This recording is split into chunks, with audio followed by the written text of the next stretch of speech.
নমস্কার, আমি নীলাক্ষী। আমার আহারে আপনাদের সবাইকে স্বাগত। আজ আমি আপনাদের জন্য নিয়ে এসেছি মৌরলা মাছের পকোড়া।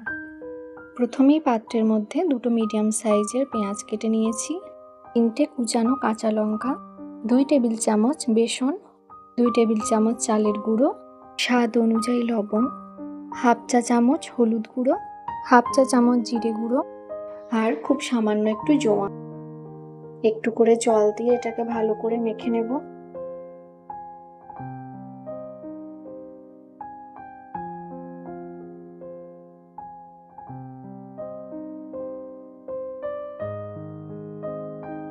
বেকিং সোডাটা দিতে ভুলে গেছিলাম, তাই সামান্য পরিমাণ বেকিং সোডা অ্যাড করে দিলাম। এখন মাখা হয়ে গেলে এবার মৌরলা মাছ 100 গ্রাম দিয়ে দিলাম এর মধ্যেই।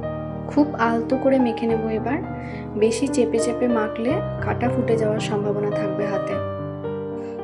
এবার এভাবে গোল গোল করে একটা শেপ দিয়ে দিতে হবে, একটু চ্যাপটা করতে হবে, নাহলে ভেতরটা কাঁচা থেকে যাবে। দেখুন সবগুলো বানিয়ে নেওয়া হয়ে গেছে।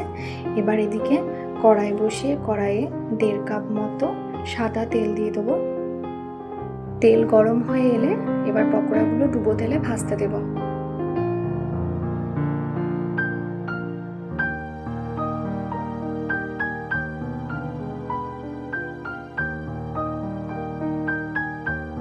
দেখুন খুব সুন্দর ভাজা হয়ে এসেছে লাল মতো করে।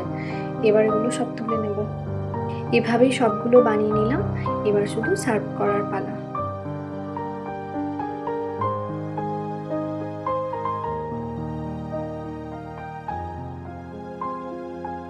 আপনি যদি আমার চ্যানেলে নতুন হন তাহলে তাড়াতাড়ি সাবস্ক্রাইব করে দিন আর পাশে থাকা বেল আইকনটি প্রেস করে দিন, যাতে আমার ভিডিও সবার আগে আপনার কাছে পৌঁছে যায়।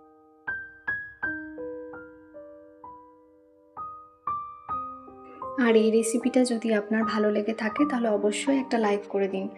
ভালো থাকবেন।